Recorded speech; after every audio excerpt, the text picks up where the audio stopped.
As 7 linhas de Umbanda Sagrada guardam uma correspondência direta com as 7 vibrações divinas, só diferenciando-se porque se limitam à atuação religiosa dos orixás e não englobam como poderes ativos as outras classes de divindades que são associadas a elas, já que também atuam dentro das faixas cujos espectros vibracionais são amplos.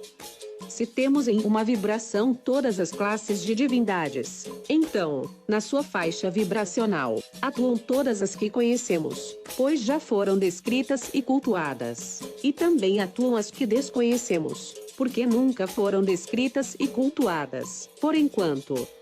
Mas não é porque não foram descritas e cultuadas que não existem e não atuam sobre nós, certo?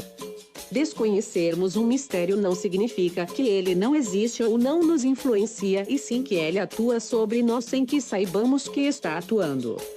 Tomemos para exemplo a vibração da fé. Nela atuam anjos, arcanjos, gênios, potestades, divindades elementais, tronos, querubins, serafins, orixás, devas, etc. O etc. refere-se às divindades mistérios ainda desconhecidas de nós. A Umbanda, no seu início, era muito mais sincretizada com o catolicismo que hoje, e os santos cristãos eram os referenciais usados para indicar os orixás que estavam sendo cultuados por intermédio deles. E os guias espirituais limitavam-se a comentar a existência de 7 linhas de Umbanda e não as 7 vibrações divinas com seu amplo espectro frequencial, em que em uma frequência atua o anjo da fé, em outra atua o arcanjo da fé, em outra atua o serafim da fé, em outra atua o trono da fé, em outra atua o orixá da fé, Oxalá, etc.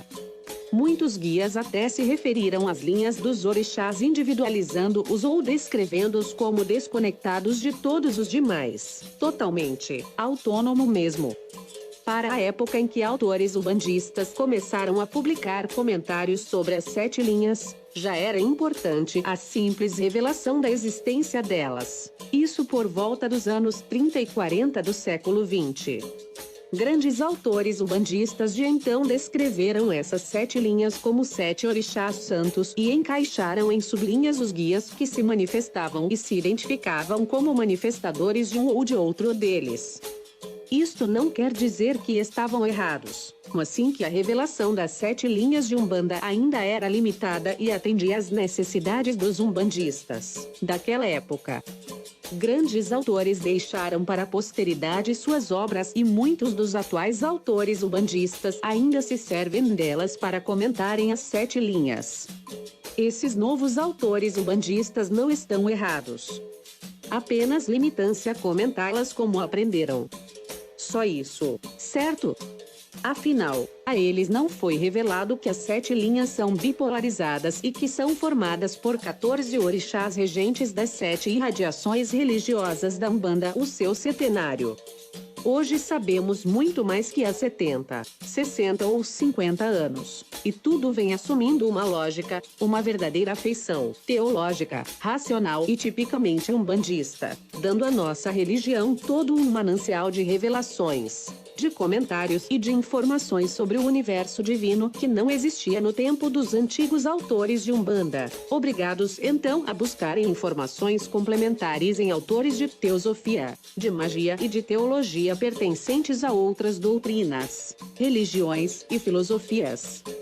Pai Benedito de Aruanda e Mestre Seyma Namizere, de fato, revolucionaram o repetitivismo existente até os anos 90 do século XX e deram início à abertura dos mistérios da Umbanda e a uma codificação ampla e limitada, pois nas 7 vibrações divinas estão todos os orixás. Nas 7 linhas cabem todos eles e já não precisamos ocupar seus níveis vibratórios com nomes de caboclos, como ainda fazem alguns autores umbandistas.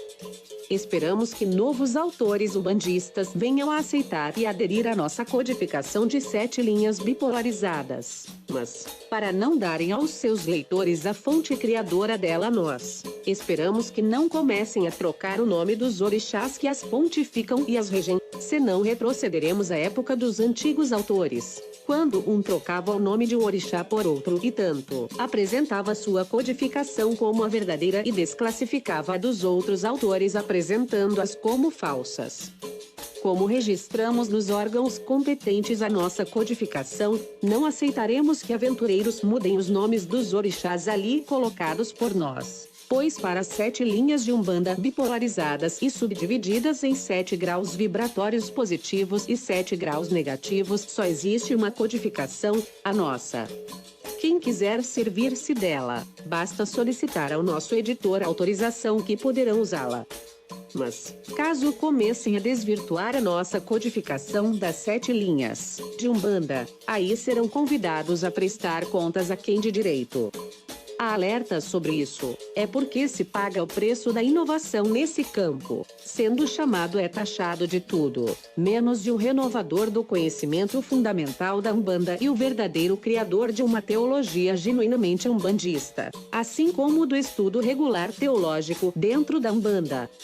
Para outras informações, sugerimos a leitura dos livros As 7 Linhas de Umbanda, Código de Umbanda e a Gênese de Umbanda.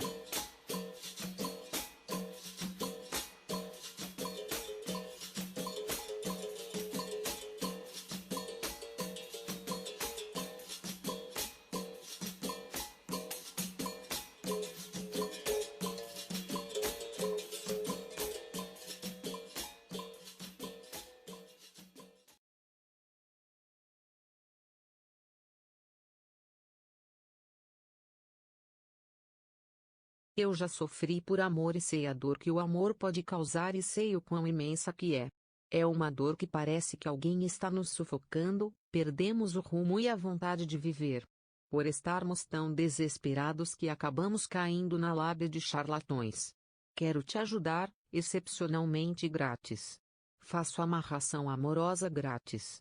Não cobro minha mão de obra e nem materiais, minha intenção é apenas ajudar.